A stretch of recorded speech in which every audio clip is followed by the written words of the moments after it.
Di Jawa Barat tuh ada satu puncak yang namanya lebih sering kedengeran di cerita-cerita misteri daripada di catatan pendaki. Ini bukan gunung biasa. Ini semacam teka-teki. Jadi apa sih sebenarnya yang ada di balik nama Gunung Sadakling? Yuk kita kupas tuntas bareng-bareng. Pertanyaannya simpel aja sebetulnya. Ini tempat beneran angker kayak yang orang-orang bilang, atau justru ini tuh situs suci yang dilindungi sama legenda? Nah, pertanyaan inilah yang bakal jadi kompas kita di penelusuran kali ini. Oke, pertama-tama kita mesti paham dulu reputasinya gimana. Gunung Sadakling ini dikenal punya aura yang katanya kuat banget. Sampai-sampai banyak pendaki, bahkan yang udah jago sekalipun, mendingan cari gunung lain. Cerita-cerita paranormalnya udah jadi rahasia umum lah di sana. Nah, ini dia nih, biang keladinya kenapa gunung ini sepi. Beda sama gunung-gunung lain yang jalurnya jelas dan ramai, Sadakling ini malah ketutup sama lapisan cerita turun-temurun. Justru itu yang bikin dia misterius, sekaligus bikin kita makin penasaran buat ngulik kan? Sekarang, kita masuk ke bagian paling serunya nih, legenda-legenda para penjaganya. Soalnya, masyarakat setempat percaya banget kalau gunung ini tuh ada yang jagain. Bukan sebarang penjaga, tapi entitas-entitas kuat. Penjaga pertama yang paling sering disebut itu Macan Kumbang Hitam. Katanya, sosok ini masih sering nunjukin diri, masih berkeliaran di hutan lebatnya. Tapi bukan buat nakut-nakutin, melainkan sebagai pelindung kesucian gunung itu sendiri.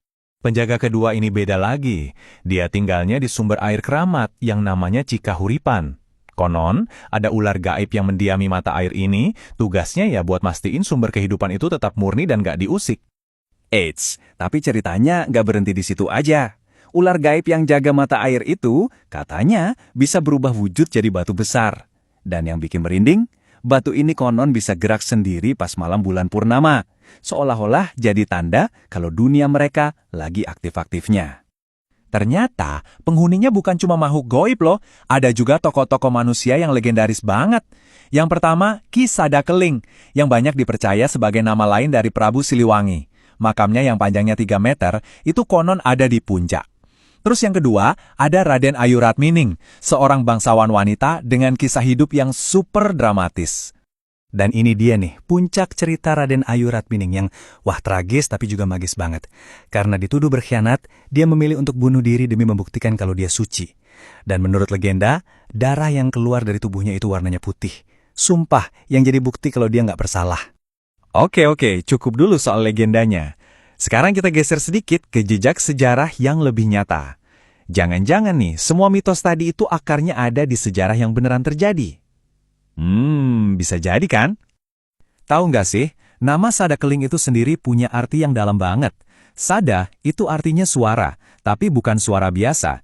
Ini lebih ke suara spiritual gitu, yang didengar para pertapa. Nah, kalau keling dalam konteks ini bukan soal warna hitam, tapi simbol kegelapan batin. Jadi, Sadakling itu bisa diartiin sebagai tempat di mana suara pencerahan bisa nuntun jiwa keluar dari kegelapan. Keren ya? Dan coba dilihat betapa berlapis-lapisnya sejarah gunung ini. Dulu banget jadi tempat suci buat pendeta Hindu, terus di abad ke-20 malah jadi pusat pendidikan Islam yang penting. Sampai sekarang jadi tempat ziarah ke makam para ulama.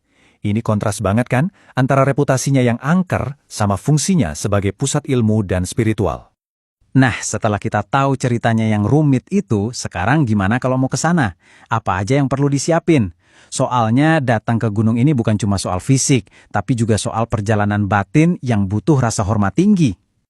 Ini nih, catat baik-baik. Jangan pernah nekat naik sendirian. Jalurnya itu jarang dilewatin, banyak yang udah ketutup dan gampang banget bikin nyasar. Belum lagi resiko ketemu hewan liar. Makanya wajib hukumnya didampingi pemandu lokal yang benar-benar paham medannya. Nah, buat kalian yang penasaran dan pengen coba, ini panduan simple buat nyampe ke titik awalnya. Bisa pakai angkutan umum atau kereta. Yang paling penting, dari sebelum berangkat harus udah janjian sama pemandu lokal buat jemput di stasiun Pasir Jengkol. Dari situlah petualangan sebenarnya ke base camp baru dimulai. Jadi, di Sadakling itu ada 2 puncak utama yang bisa kita datengin. Pertama, Puncak Bayangan. Sekitar 3 jam pendakian, ini batas terakhir buat kita boleh mendirikan tenda. Nah, yang kedua itu Puncak Benteng. Puncaknya yang lebih tinggi, butuh waktu sekitar 5-6 jam. Lewat dari Puncak Bayangan, udah nggak boleh lagi camping, karena medannya dianggap terlalu liar.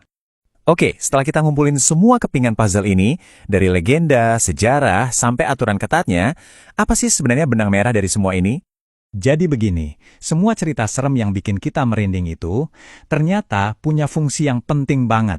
Mitos-mitos itu bukan cuma buat nakut-nakutin, tapi sebenarnya itu adalah semacam pagar gaib, sebuah mekanisme perlindungan alami buat menjaga kesakralan gunung ini. Artinya, penjaga gaib kayak macan hitam atau ular raksasa itu sebetulnya cuma simbol, simbol dari penjaga yang sesungguhnya. Siapa mereka? Yaitu tadi, sejarah spiritualnya yang mendalam dan komitmen masyarakat lokal yang terus menjaga warisan budaya dan alam yang luar biasa ini. Dan sebagai penutup, aku mau lempar satu pertanyaan buat kita renungin bareng-bareng. Mungkinkah mitos-mitos yang kita dengar di seluruh Nusantara ini sebetulnya adalah kearifan lokal yang tersembunyi? Sebuah cara yang jenius dari nenek moyang kita untuk melindungi alam, dibungkus dalam cerita-cerita supaya nggak lekang oleh waktu dan terus diwariskan dari generasi ke generasi? Coba deh, pikirin.